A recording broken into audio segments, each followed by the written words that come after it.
so much for stopping by. Please do what to like the video, do what to subscribe to the channel. Don't forget to turn the notification bell on after subscribing. So on today's episode, I'm just going to be giving my thoughts, what I've learned so far on the blue therapy, and I'm going to also be doing my makeup. I'm going to be showing you how I did this beautiful look right here. So stay tuned and enjoy the video. Please do what to like the video. Don't forget to subscribe, drop a comment in the comment section. Also check out my previous video if you're yet to check it out. And yeah, let's get into it. So on today's video, I'm just going to be doing more of like what I've learned so far from the blue therapy, or will I say my thoughts. Yeah, my thoughts on the blue therapy. If you have not seen that blue therapy, it's more of like all this couple therapists. Yeah, a therapy that's someone that counsel two people that are in a relationship. Yeah, basically that's what it is.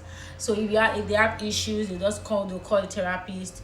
They should tell them to tell each other what's on their mind and do something like that. Just advise them or give them exercise, or make them remember where they started from and the like. So if you have not watched it, please check it on on YouTube. Just type blue therapy, they will bring out. It's like episode 1 to 6. Yesterday was the last episode, so I decided I was going to give my review from episode 1 to episode 6. I don't want to do it one you get. So today I'm just going to be giving my thoughts on everything that have happened from episode 1 to episode 6. The thing is, we have two couples. We have Jamil and Deborah, and we have Chioma and Paul. So let's start with Chioma and Paul, okay? So guys, why I am telling you my my view on on all the episode from beginning to the end, I'm also going to be doing my makeup, okay? So I already wiped my face, so I'm also going to be doing my makeup while I'm doing that. So let's start from Paul. Yeah, in the beginning I see Paul as someone that is very arrogant. He was really rude, he was saucy, even to the therapist. And even Chioma was like cautioning him that, come on, why are you like being rude to her and being this blah blah blah to the therapist and blah blah blah. It was like, what's the point of the therapy? He doesn't see the point. He doesn't see the reason why they're coming to a therapist. Like, you see her like as a total stranger that don't even know them and everything. That what's the probability that everything is going to work out? Like, why are they coming to me therapy? And Chioma was like, she wanted them to work things out. That's why she came there. Basically, they only talk about their issue, the issue that they've had in their relationship, what caused the issue, problem with his lifestyle, a problem with him always, spending money and going to club, buying this, calling girls on his table and all that. And in the beginning of that show, I actually felt sorry for Chioma. I was feeling like she doesn't know her worth. She does not value herself. And why is she getting attached to this guy? And why is she doing as if without this guy she cannot have a very good life and the like. She was making it look as if without the guy she was going to die, and I don't like that. So I didn't like the fact that she was feeling like without the guy she's going to die, or without the guy she cannot amount to anything. It's more of like she was reducing her self-worth. That is my thought. So over time I realized that they were both having issues because she's unable to control him. She's more like the person that he controls. Like, he is the one that is doing the controlling. She is not the one that is doing the controlling. And you're saying, the thing that vexed me about Chioma in this situation was that she's making it look as if this person's Paul's sister is a bad person. She will bring her child. Excuse me, you have decision. You have the right to say you don't want to take the child, or you want to take the child. So what do you mean? How can you tell me that somebody bring child to you and the person will complain that you don't know how to take care of children? What happened to you saying, no, I don't want to babysit these children? And you're not putting Paul in the hospital by saying he cannot even talk to his sister that he should not drop the child. What do you expect? Are you expecting him to be the one to say don't drop the child? For Christ's sake, they are his sister's children. You don't expect him to say he should not drop the child. It is on you to say you don't want to take care of the children. You are going out. You are saying that the sister will leave the children with you and go out. I feel like it's her fault to have not rejected the offer that the sister is bringing to her. I feel like if you're in a relationship, you should have options. You should be able to say no to some certain things. If you feel like you're not alright with the sister bringing children to your house and making you your babysitter, then you say no, I can't take the kids. Please take your children to where you're going to. I have places to go. I have things to do. I'm not in the mood for that. I have a lot of things I want to do. I'm not even ready to take care of any child. You could easily say no. You cannot expect the Paul to always be the one to make decision for you. You see, seriously, that's one of the things that I've learned. I've learned that you should say no when you want to say no. Say your no outrightly. You don't expect that your husband or your boyfriend or your partner will always, fight for you every time. Do not expect that in a relationship, that your partner will always fight for you. I think, you see, this blue therapy is a therapy for me, myself. It is not my issue, but I'm telling you, I learned a lot from that show. Like, I learned a lot from it. So guys, I feel like it is on you to say no, I don't want to take care of this baby today. I have things I want to do. Oh, I'm not in the mood for that. You don't want to say, in short, I really learned a lot from this blue therapy. Seriously, it just shows like the kind of things that we ladies want to accommodate just because we are trying to be in a relationship with somebody and we don't want to be on the black book of the family. Like if they bring a child to you and you're not ready to take care of the children, you can easily say, I don't have the power to take care of these kids today. Please take them to a baby or collect a babysitter or something. If the boyfriend say, oh, you want that, you can't take care of it, tell him to take care of the kids himself. And just carry your bag and go and chill in your friend's place. Don't make it look as if the guy have to be the one to tell his sister that they don't bring your children to our house again. Are you sick? Like, are you crazy? Like, Choma actually really like made me vex. Like, I was so pissed. They're saying that he's saying that he does not want to eat African meal. He wants to go back to your this and that. If he does not want to eat African meal, let him cook his food by himself. This is not I don't understand why you will be in a relationship with a man and you will not have say in that relationship. What are you guys doing? Is that a relationship or a relationship? That it is not on your husband or on your spouse to tell his elder sister. Like if as much as she claims that she understands cultural value and food and everything, she's supposed to know that as elder sister, you cannot even tell the elder sister that don't bring your children to my wife is complaining or my girlfriend is complaining. You could actually just discuss with her, I don't want you to keep your children because I'm very busy, they are always disturbing me, blah, blah. You can give excuses. If the sister like it, it's fine. If she does not like it, that's her fucking business. But blaming it on Paul, I feel like it's all on you, girl. Another part that I don't like was the fact that she made it look like Paul was a bad person. See, actually, I picture Paul to be a very bad person. But I learned from our mistake. I learned a lot from our mistake. As much as it is so glaring that she was forcing herself on Paul. It is so glaring that this guy is so irresponsible. You can see it. Even a blind man can see that this guy was no longer into you. Why are you forcing it? And actually, I later found out the reason why she was forcing it, because I was questioning, like, what's wrong with this lady? Why is she forcing it? Why is she making it look as if she can't do without this guy? I was really supporting her, like, from the beginning. I was like, oh my god, until I found out that you aborted for him. You aborted for him based on you both agreements. He didn't force you to abort. Like, I know that Paul is a very, very bad guy, a very bad boyfriend. But you know the thing that is paining me in this issue is the fact that it is so obvious. We can see the line. Everybody is siding her, blaming Paul, blaming this, blaming that. Yes, we agree that Paul is a bad person. But now, let's talk about her. She can see the sign that this guy does not want me. This guy is no longer into me. This guy is giving me a red flag. You can see the flag, but you went ahead to still stay with him because you've been with him for 3 years. That's a very big lie. It is because she aborted for him. So because she aborted for him, you feel like there's nobody that will want you. And you know the thing that is annoying me about this abortion part is the fact that you're making Nigerians feel like we're stupid. Because that's how I see it. You are crying and saying as if he made you abort. He was saying he's not ready to be a father. If you're a responsible human being that wanted a child, you could have kept that child without. You're saying you were raised in a family that you believe in, I mean, in a separate family, and you wanted the child to feel the love and everything. Excuse me, you know the thing that annoying me part about the abortion part is the fact that you were mentioning that in your family you guys have difficulties in getting pregnant, and that did not occur to you that your brain was supposed to be have been awokened. That is when you're supposed to know that the fact that in your families you guys find it difficult to get pregnant, to reproduce, to have children, and you still now went ahead with an abortion. You're not crying and making it look pitiful as if the guy is the really bad guy. Yes, the guy is the bad guy. We are saying, what about you that did not use your sense? What about you? You know that it's very difficult for you guys to have kids in your lineage, and you still went ahead to have an abortion, and you're not crying on national TV and making it look as if we are dumb or we are stupid, or I don't know, for us to blame the guy. What about you? Like, I just realized that something that my boyfriend, she told me that when a woman is in love, she does not have sense. Her sense is not working. I realized that it is true today. As at the day I watched the sixth episode, you were crying, like you wanted him to talk about it. For Christ, you can't really talk about it. No matter how, even if he act like, oh, he's feeling with you, blah blah blah, it is still you that have the shame. It is you that have the pain. If you leave him today, he has lost a good woman, fine. That does not mean that he will not ever. That does not mean that he will not marry or he will not meet a good woman again. Don't be silly.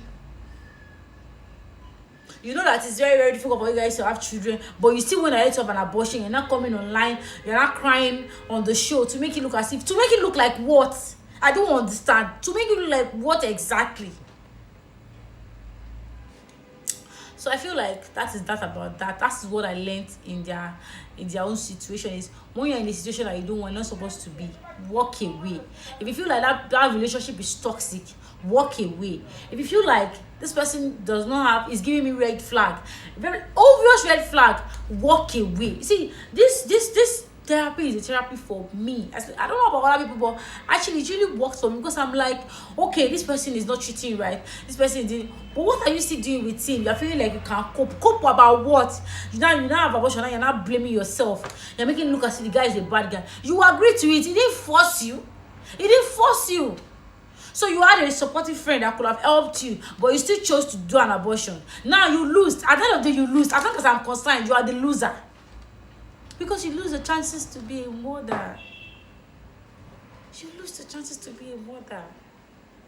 And I feel like all women should take note of that. The fact that someone doesn't want to be in your life, maybe they're not ready to have a child, doesn't mean you should abort. That is not. Your conscience should always work. Like now, she's having guilty conscience. And you know the funny thing that she cannot change the fact that she already had an abortion. Now she's even scared that Paul might leave her to get married to somebody else. See, if she does not have a child, Paul will cheat and get and impregnate another girl. She'll not be at home and cry. That's it. That is it. That is all. So now let's now talk about the Jamil and Deborah part. I really learned a lot from them also.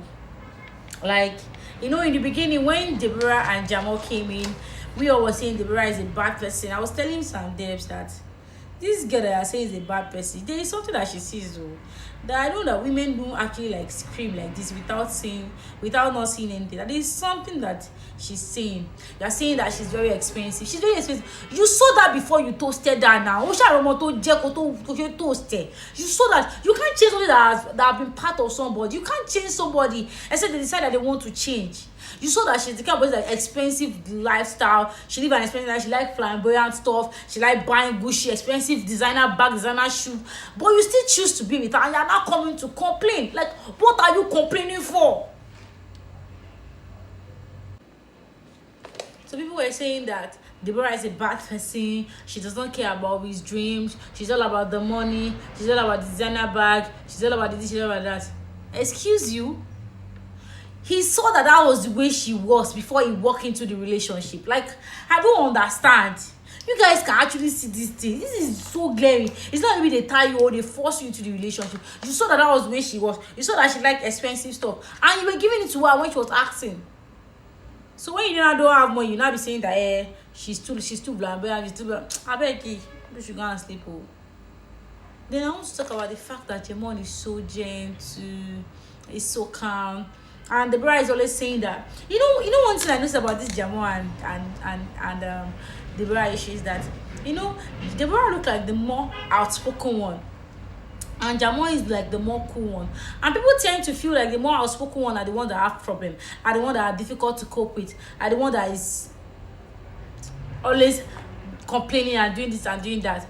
But bro, when I found out that Jamo cannot put his phone on the table, as much as Deborah can put her phone on the table, Jamo cannot put his phone on the table. He cannot even let her know the password. That shows that it's a very big cheat. That shows that, the very day I watched the video, I was in support of Deborah, because I was like, she's expensive. So you already saw that before you dated her. She's this, she's not calm. She's too this. She's seeing something, she's sensing it. See, I learned another thing from this therapy. Your intuition as a woman should never fail you. Like, it has never failed and it will never fail. Your intuition is your number one power to anything. She was so sure that there was something wrong. She allowed you to train your ex because she would say she's insecure, she doesn't trust you, she doesn't do this, she did that, and you end up sleeping with your ex. You later shamed her.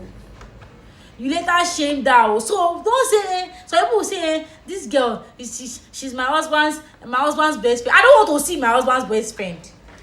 I can't even allow it. My husband cannot have a best friend. Even best friend is Timbo. Tima catapult here. Best friend that is not a girl. If it's a boyfriend, is a guy. A guy that has a best friend as a guy, I don't mind. But if it's a girl, you cannot even be a girl and be my husband's best friend. Like Jay, I am going to be Zelu's best friend. If you are the girl, you people should marry each other then. Yes, that is me. I don't know about her, but that is what I feel. That is what I feel is the right thing. Like, she knows that there's something wrong. See, the funny thing is, people, your man was like, she has a male, she too. Deborah has a male best friend, this and that. See, it is so glaring. Like, you could see if there's something attached to something, you will see. But you see that husband and girl and boy best friend, I don't like it. Me, I cannot take it. That one, so I support Jamil for that one. Me, I cannot take, because I have seen stories of they got married, he has a best friend, now he's divorcing her for the best friend. That's a real life story. That one is a story for another day. I don't even want to talk about that one now.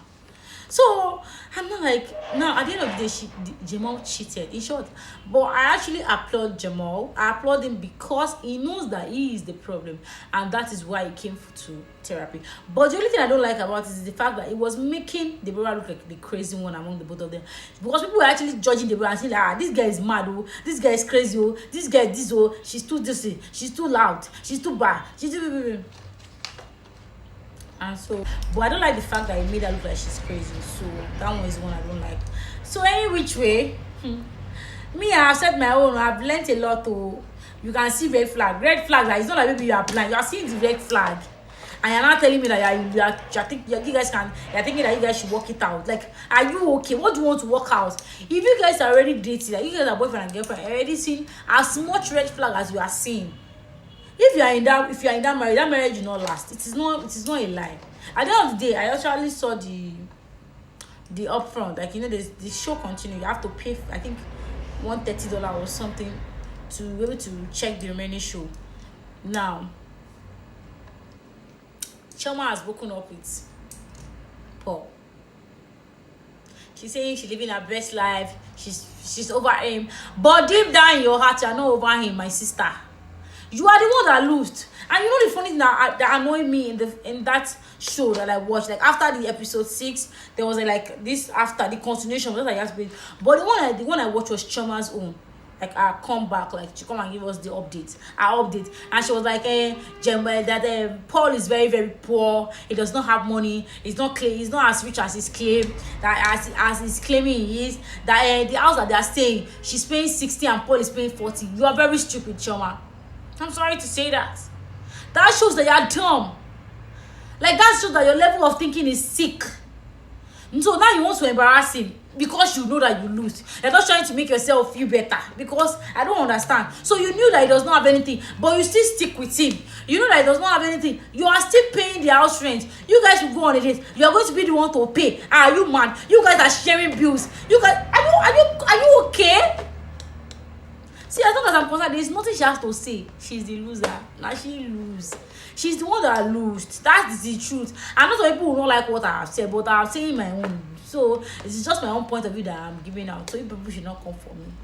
Let me finish this makeup and come around it up. So guys, I'm done with my makeup. I finished everything. So I wanted to say something that I forgot to add. Guys, as much as we say poor sister was interfering in their relationship, I also find Choma very, very, very rude. As much as she says she understands Nigerian cultural value, our culture, our this, our that, Paul's sister is not like a junior sister to him, so he cannot boss her around, he cannot control her around, he can only talk and beg her and plead with her. So I feel like Choma is a very, very rude person, and the reason why I said that is because of what she exhibited at episode 6, when Paul's sister came around and she was like, what are you doing here? What are you doing here? What she did in our session? What she did in our therapy? What she did? No, tell her to leave. That shows how mannerless she is. That shows the way the height of rudeness that she has. For the sister to have been, to have been like feel like, or to have felt like she's not the right guy for her brother. I feel like Choma too was really rude. I feel like she was really rude. Like that actually proved to me that she was rude. That is just it. There's no other way about it. Anyway, let me tell you, number one thing I learned is to not ignore the red flags. Number 2 is to know when to leave, because I feel like Choma did not know when to leave. It was the public that made her realize that she had to leave. If the show was not aired, like if it was not recorded, I'm sure Choma will still be with Paul by now. It is because she has seen people's messages, people has emailed her in a DM, in all her social media platform, and then she has learned 1 or 2 things. Choma is the kind of girl that her friend will have been advising her that leave this guy. She will say, no, it's me and him, me and him are going to die together. So I feel like she didn't know when to leave. She didn't get it. She was not seeing the red flag, which was so glaring, and that people would have been telling her. But I'm happy for her that she realized on time. Another thing is, I learned that we should always trust our intuition. See, Deborah's case with Jamil, I was like, I said it. You guys should not go for Deborah. I said it. It's not about the first. It's about what later happened. I said it was like shock to Debbie when she heard that Jamil cheated. Like, Debbie's institution is top notch. So females, your intuition is your number 1 power. It's the number 1 power that you have. So don't even doubt it at all. Do not doubt your intuition, okay? So those are things I learned from the blue therapy. So basically, I just said, let me just come and give my thought and come and share my view, and that's it. So if you think it is something that I missed that you thought I should have mentioned, you should drop it in the comment section. Please do what to like the video, do what to subscribe, don't forget to turn the notification bell on after subscribing, and I will see you in my next video. Bye guys. Bye.